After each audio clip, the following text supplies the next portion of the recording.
Five G बहू। सुमित्रा जी का बेटा था अमित और बहू का नाम था अमृता।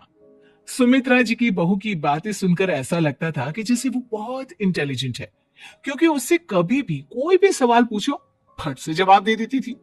अरे भाई, उसके जवाब से तो गूगल भी पीछे रह जाता था। और इसलिए कम से कम सुमित्रा जी के घर में तो किसी को भी गूगल की जरूरत ही नहीं पड़ती थी। जब भी घर में कोई बात चलती, कोई कुछ भी कहता, तो अमृता फट से कह देती, ये तो मेरे साथ भी हुआ था, मुझे इसके बारे में सब मालूम है। एक दिन सुमित्रा जी अमित और अपनी बहू अमृता के साथ अमित के बुआ जी, फूफा जी यानी कि मुकेश और उर्मिला जी के यहाँ पर मिलने के लिए गए। अरे बहुत अच्छा किया अमित बेटा, इतने दिनों के बाद आए हो तुम। हाँ सुमित्रा भाभी, कभी तो आ जाया करिए अपने बच्चों को लेकर। आपकी बहू के आने से तो हमारे घर में भी रौनक आ गई है। वो क्या है ना, अमित ऑफिस के काम में बहुत बिजी रहता है, इसलिए उसे तो वक्त ही नहीं मिल पाता। अच्छा, लगता है नौकरी काफी मुश्किल है अमित की। अरे नहीं नहीं फूफा जी, ऐसी कोई बात नहीं है। आप तो जानते हैं ना प्राइवेट जॉब में कितना काम होता है। अरे कोई समझे ना समझे, मुझे तो पता है प्राइवेट नौकरी में इतना काम करना पड़ता है कि इंसान की आफत आ जाती है। लेकिन बेटा, तुमने तो कभी जॉब की ही नहीं, तुम्हें कैसे पता? अरे जॉब नहीं की तो क्या हुआ मम्मी जी, सब जानती हूँ मैं। सबसे पहले ऑफिस में जाओ, वहां पर अपनी एंट्री डालो, उसके बाद दिन भर सिस्टम पर बैठकर काम करो। चारों तरफ कैमरे लगे होते हैं, आप अपनी नजर इधर की उधर नहीं कर सकते। उसके बाद दिन भर बॉस की चिक चिक सुनो, वो अलग से। यही सब होता है, मुझे ना सब पता है। अरे बहू रानी तो काफी इंटेलिजेंट है, हर बात की खबर है इसको। थोड़ी देर बाद, अब देखिए सुमित्रा भाभी, इतने दिनों के बाद आई हैं आप, खाना खाकर ही जाना, ऐसे तो मैं आपको जाने नहीं दूंगी। वैसे बुआ जी, खाने में क्या बनाया है?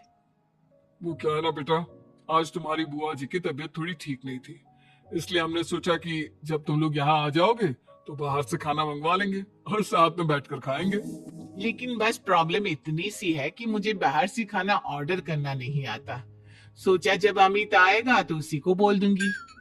अरे मुझे आता है ना, मैं कर देती हूँ ऑर्डर। बताइए क्या क्या मंगाना है आपको? इटालियन, कॉन्टिनेंटल, इंडियन, पंजाबी, सब पता है मुझे। क्या बात है बहू, क्या घर में भी खाना रोज बाहर से ऑर्डर करती हो? अरे नहीं नहीं नहीं बुआ जी, ऐसी कोई बात नहीं है, बस मुझे ना सब पता है। कोई बात नहीं अमृता, मैं अपने फोन से ऑर्डर कर देता हूँ। अरे क्या बात है, आजकल ऑनलाइन डिलीवरी पर कोई ऑफर नहीं चल रहा है, वरना काफी पैसे बच जाते हैं।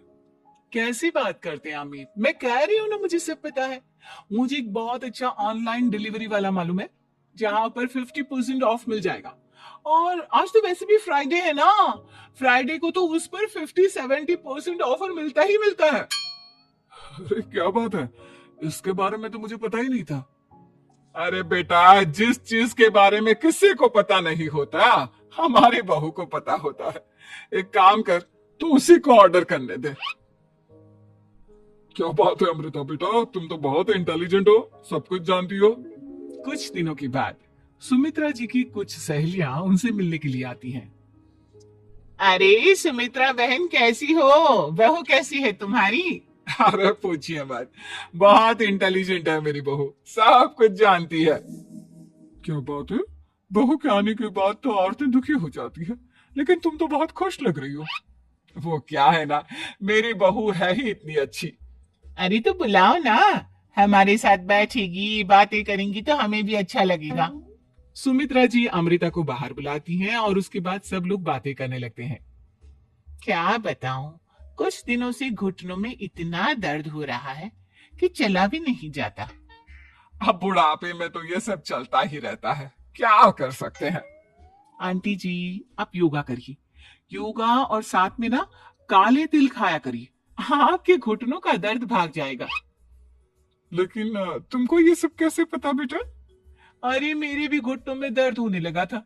मैंने योगा किया और काले तिल के साथ गुड़ मिलाकर उनके लड्डू बनाकर खाए। एकदम ठीक हो गए हैं मेरे पैर। अमृता, ये तुम क्या कह रही हो? इतनी कम उम्र में तुम्हारे पैरों में दर्द कैसे हो सकता है? अरे मम्मी जी सच कह रही हूँ। एक बार अगर कोई ये नुस्खा अपना लेना बस मजा आ जाए। ठीक है बेटा, अगर तुम कहती हो तो मैं ये करके देखती हूँ। मुझे सब पता है आंटी जी, ये मेरे साथ हो चुका है, इसीलिए तो बता रही हूँ मैं आपको। ऐसे नहीं बताती किसी को। कुछ दिनों के बाद अमित अमृता को अपने दोस्तों के साथ घूमने के लिए ले जाता है।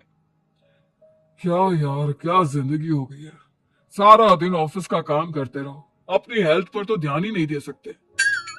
अरे क्यों नहीं दे सकते अपनी हेल्थ पर ध्यान? सब दे सकते हैं। इंसान चाहे तो कुछ भी कर सकता है। क्या बात है भाभी, आप इतनी श्योरिटी के साथ कैसे कह सकती हैं? अरे आजकल ना एक से एक एप्लीकेशन है मार्केट में, और जानते हैं उसमें कुछ एक्सरसाइज तो ऐसी बताते हैं जिन्हें आप अपने ऑफिस में बैठे बैठे, मेरा मतलब लैपटॉप पर काम करते करते भी कर सकते हैं। अमृता, ऐसी एक्सरसाइज के बारे में तो मुझे भी नहीं पता था। तुम्हें कैसे मालूम? अरे मुझे सब पता है, हर चीज की खबर रखती हूँ मैं, जानते हैं ना आप। लेकिन ऐसी कौन सी एप्लीकेशन है और ऐसी कौन सी एक्सरसाइज है भाभी? एक मिनट, मैं आपको अपने मोबाइल में दिखाती हूँ। अरे वाकई में भाभी तो सही कह रही है। देखो यार, इसमें कितनी अच्छी एक्सरसाइज दिखाई गई है। अपनी चेयर पर बैठे बैठे एक्सरसाइज भी कर लो, काम भी और हेल्थ भी। वाह भाभी वाह, मजा आ गया। लेकिन अमृता, तुम्हें इस बारे में कैसे पता? अब मेरे साथ जो चीज हो चुकी है उसके बारे में तो मुझे पता होगा ही ना अमित। मतलब तुम कब ऑफिस में काम करने गई जो तुमने ऑफिस करते करते एक्सरसाइज की? मैं जो किचन में काम करती हूँ अमित, घर के काम, वो किसी ऑफिस के काम से काम है क्या? बस मैं भी वो सब करते करते इनमें से कुछ एक्सरसाइज ट्राई कर लेती हूँ, इसीलिए मुझे सब पता है। सही है यार, तुम तो बहुत इंटेलिजेंट हो।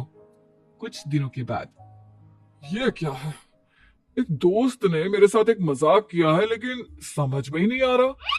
अरे बेटा, तो अमृता से पूछ लेना, उसके पास कोई ना कोई जवाब जरूर होगा। ठीक कहती है मम्मी जी, मैं सब जानती हूँ। लेकिन अमृता, ये थोड़ा मुश्किल है, सोच लो। मेरे लिए कुछ भी मुश्किल नहीं। दुनिया की कोई भी पहेली हो मैं चुटकी में सॉल्व कर लेती हूँ। अच्छा ठीक है। देखो, मेरे दोस्त ने मुझे एक खाली पेपर दिया है और कहा है कि इस पर उसने मेरे लिए कुछ मैसेज लिखा है। अब एक बात बताओ यार, खाली पेपर पर, आई मीन जिस पर कुछ भी नहीं लिखा हुआ, उसे मैं कैसे पढ़कर बताऊं? अरे बस इतनी सी बात, इसे तो मैं चुटकियों में सॉल्व कर दूंगी अमित। लेकिन कैसे बहू? इस पेपर पर तो वाकई में कुछ नहीं लिखा हुआ, एकदम खाली पेपर है। कैसे, क्या पढ़ोगी तुम? अमित एक छोटा सा काम करो, जल्दी से एक मोमबत्ती लेकर आओ। अरे बहू, पेपर में आग लगाने का इरादा है क्या? नहीं नहीं मम्मी जी, इस पेपर पर अमित के दोस्त का लिखा हुआ मैसेज पढ़ने का इरादा है। अमित कैंडल लेकर आता है। अब ना बस इस पेपर को धीरे धीरे कैंडल के ऊपर घुमाते रहो, देखना 2 मिनट में मैसेज आपकी आंखों के सामने होगा। अच्छा ठीक है, मैं ऐसा करके देखता हूँ। 2 मिनट के बाद अरे वाकई में इस पर तो अक्षर बनने लगे। लेकिन ये हुआ कैसे? और अमृता, तुम्हें कैसे पता? बहुत सिंपल है मम्मी जी, अमित के दोस्त ने नींबू के रस से मैसेज लिखकर उसे सुखा दिया। अब अगर मैसेज पढ़ना हो ना तो पेपर को आग के सामने ले जाओ और लेटर्स अपने आप उभर कर आ जाते हैं। वाह बहू, लेकिन तुम ये सब कैसे जानती हो? अरे मम्मी जी, जब मैं छोटी थी ना तो अपनी सहेलियों के साथ ऐसे ही गेम खेला करती थी। ये तो मेरे साथ कितनी बार हो चुका है, मुझे सब पता है। थैंक यू यार अमृता, तुम्हारी वजह से हमें कुछ भी सोचने की जरूरत ही नहीं पड़ती, तुम सब कुछ बता देती हो। कुछ दिनों के बाद सुमित्रा जी को अमृता के प्रेग्नेंट होने की खुशखबरी मिलती है और सुमित्रा जी अमृता को डॉक्टर के यहाँ लेकर जाती है। देखिए सुमित्रा जी, आपकी बहू की तबीयत बिल्कुल ठीक है, किसी भी तरह की चिंता करने की कोई जरूरत नहीं है। लेकिन हाँ, उनको आयरन वाली डाइट खाने की बहुत जरूरत है। ठीक है डॉक्टर साहब, आप बता दीजिए मैं अपनी बहू को क्या क्या खिलाऊं ताकि उसकी तबीयत ठीक रहे और आने वाले बच्चे की भी। अरे मम्मी जी, इसमें डॉक्टर से पूछने की क्या जरूरत है। किशमिश है, अनार है, पालक है, ये सब खाना चाहिए। आयरन का लेवल बिल्कुल बराबर रहता है। अरे वाह, आपकी बहू तो सब कुछ पहले से ही जानती है। ये तो बहुत अच्छी बात है। देखो, आयरन के साथ तुम्हें कैल्शियम भी खाना होगा। जानती हूँ मैं, अगर आयरन की खाली सप्लीमेंट लेते हैं और कैल्शियम नहीं लेते तो बॉडी उसे अच्छे से अब्सॉर्ब नहीं कर पाती। सब पता है मुझे। बहू ये भी मालूम है? हाँ मम्मी जी, आप तो जानती है ना, मुझे सब पता है। आपकी बहू की बातें सुनकर अच्छा लग रहा है। मुझे ऐसी बहुत कम लड़कियां मिलती है जिन्हें इतनी नॉलेज होती है, सारे सवालों के जवाब देती है। और हमारे इंडिया में तो वैसे भी हालात बहुत खराब है। बिल्कुल ठीक कह रहे हैं आप डॉक्टर साहब, लेकिन मैं उन लड़कियों की तरह नहीं हूँ। बहुत ख्याल रखती हूँ मैं हर चीज का। और जानती हैं आप, हमारे घर में तो किसी को किसी चीज के बारे में गूगल करने की जरूरत ही नहीं पड़ती। बिल्कुल ठीक कह रही है अमृता। अरे कुछ भी पूछ लो, इसे सब पता होता है। अरे वाह, तुम तो बड़ी कमाल की लड़की हो। चलो, ये तो बहुत अच्छी बात है, लेकिन फिर भी डॉक्टर की सलाह पर पूरा ध्यान देना चाहिए। वैसे क्या चाहिए तुम्हें, बेटा या बेटी? अरे डॉक्टर साहब, कुछ भी हो जाए, बस बच्चा अच्छे से हो जाना चाहिए। मुझे तो दोनों में से किसी से कोई भी परेशानी नहीं। और सुमित्रा जी, आप? डॉक्टर मैडम, मुझे तो लड़के और लड़की में कभी भेद करने की आदत ही नहीं है। पोता आए या पोती, मेरे लिए तो दोनों एक बराबर है। सुनकर अच्छा लगा। वैसे आप जानती हैं, हमारे यहाँ पर तो लोगों को बड़ी बेचैनी रहती है ये जानने की कि पेट में लड़का है या लड़की। लेकिन विदेशों में ऐसा नहीं होता। हाँ, वहां पर तो सब कुछ पहले से ही बता देते हैं ना। ये भी कोई बात हुई भला? लेकिन तुम्हें कैसे पता कि वहां पर सब कुछ पहले ही बता देते हैं? अच्छा, हाँ हाँ, तुम तो सब कुछ पहले से ही जानती हो ना। तुम्हारे साथ तो सब कुछ पहले से ही हो चुका होता है। नहीं नहीं मम्मी जी, ये तो मेरे साथ पहली बार हो रहा है, इसलिए मैं ये डायलॉग नहीं बोल सकती। अमृता की बात सुनकर सुमित्रा और डॉक्टर दोनों हंसने लगते हैं।